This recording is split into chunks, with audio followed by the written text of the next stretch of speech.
Yesterday's committee sticks but a broken drum. Midnight in the city, flutes in a vacuum. Shut lips, sleeping faces, every stopped machine. The dumb and littered places where crowds have been, all silences rejoice. Weep, loudly or low. Speak, but with the voice of whom I do not know.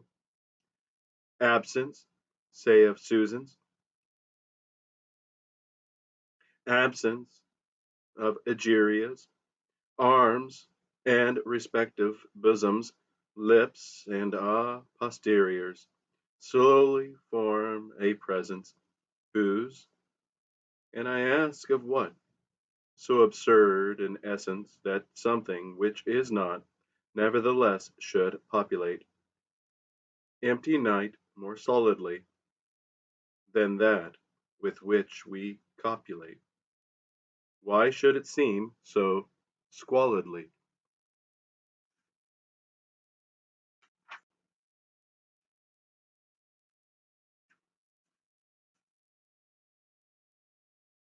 Well, I gave them that as an example, and they reported me to the principal. I'm not surprised, said Bernard.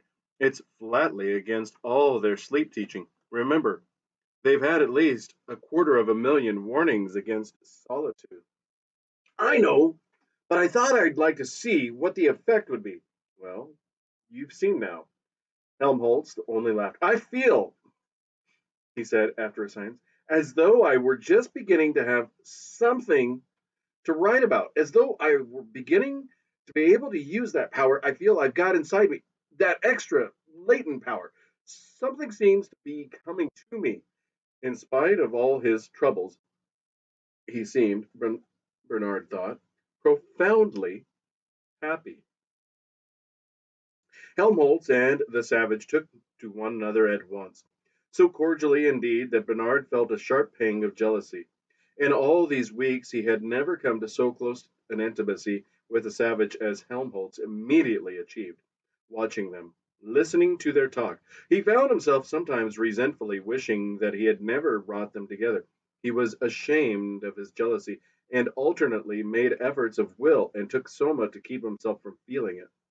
But the efforts were not very successful, and between the Soma holidays there were, of necessity, intervals. The odious sentiment kept on returning. At his third meeting with the savage, Helmholtz recited his rhymes on solitude. What do you think of them? He asked when he had done. The savage shook his head. Listen to this, was his answer, and unlocking the drawer in which he kept his mouse eaten book, he opened and read. Let the bird of loudest lay on the sole Arabian tree, herald sad and trumpet be.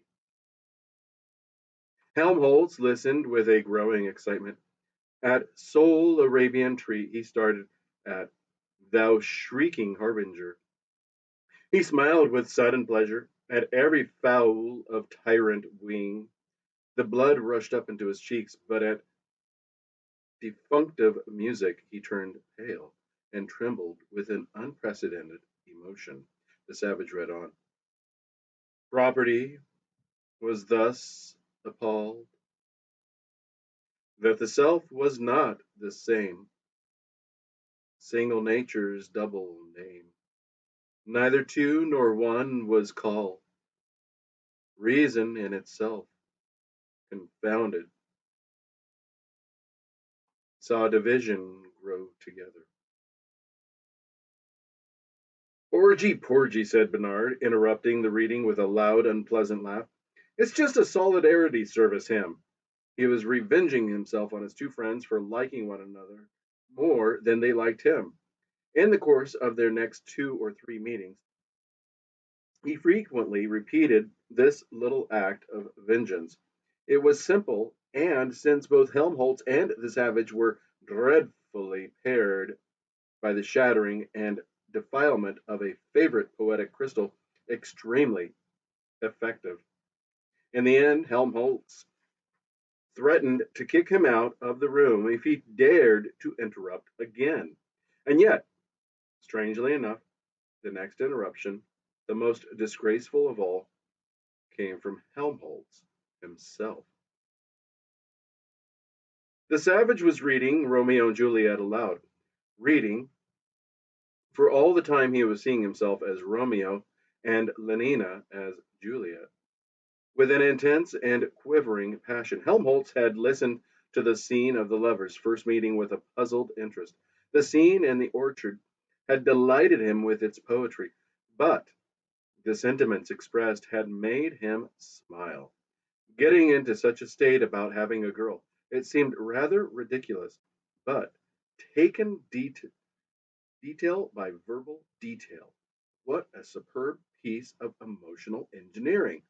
That old fellow, he said, he makes our best propaganda technicians look absolutely silly. The Savage smiled triumphantly and resumed his reading. All went tolerably well until, in the last scene of the third act, Capulet and Lady Capulet began to bully Juliet to marry Paris. Helmholtz had been restless throughout the entire scene, but when, pathetically mimed by the Savage, Juliet cried out, "Is there no pity sitting in the clouds that sees into the bottom of my grief? O sweet my mother, cast me not away. Delay this marriage for a month, a week, or if you do not, make the bridal bed in that dim monument where Tybalt lies." When Juliet said this, Helmholtz broke out into an explosion of uncontrollable guffawing. The mother and father, grotesque obscenity, forcing the daughter to have someone she didn't want, and the idiotic girl not saying that she was having someone else whom, for the moment, at any rate, she preferred. In its smutty absurdity, the situation was irresistibly comical.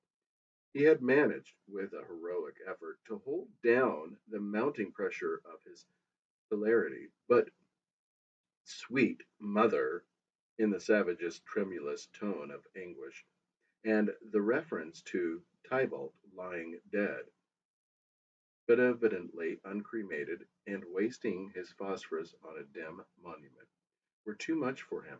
He laughed, and laughed till the tears streamed down his face, quenchlessly laughed while, pale with a sense of outrage, the Savage looked at him over the top of his book, and then, as the laughter still continued, closed it indignantly, got up, and with the gesture of one who removes his pearl from before swine, locked it away in its drawer.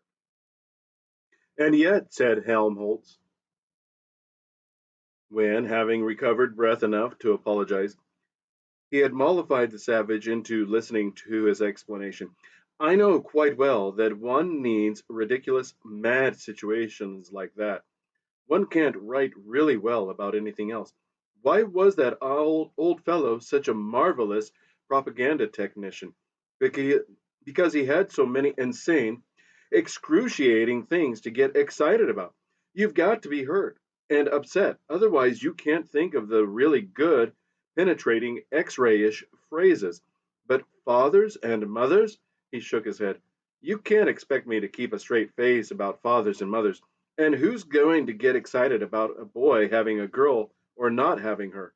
The Savage winced, but Helmholtz, who was staring pensively at the floor, saw nothing. "No," he concluded with a sigh, "it won't do. We need some other kind of madness and violence. But what? What? Where can one find it?" He was silent. Then, shaking his head, "I don't know."